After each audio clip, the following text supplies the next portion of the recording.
कोल्हापुरात मुंबई उच्च न्यायालयाचं खंडपीठ मंजूर करण्यात आलंय। येत्या 18 ऑगस्ट पासून प्रत्यक्षात खंडपीठाचं कामकाज देखील सुरू होणार आहे। महायुती सरकारनं घेतलेल्या या निर्णयाबद्दल कोल्हापुरात भाजपाच्या वतीनं आनंद उत्सव साजरा करण्यात आलाय। कोल्हापूरच्या छत्रपती शिवाजी महाराज चौकात खासदार धनंजय महाडिक यांच्या प्रमुख उपस्थितीत जोरदार घोषणाबाजी देखील करण्यात आली।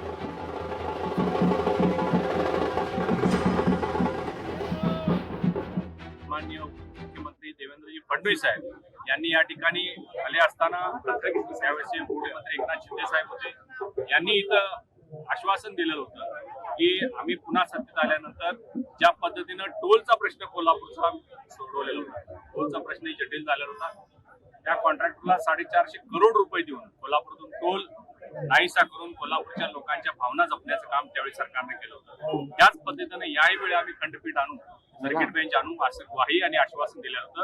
तो शब्द खरा करण्याचं काम सन्माननीय मुख्यमंत्री देवेंद्रजी फडणवीस साहेब, उपमुख्यमंत्री एकनाथरावजी शिंदे आणि मुख्यमंत्री अजितदादा यांनी केलेला आहे। लोकशाही मराठी ऐका, पहा, जागरूक रहा।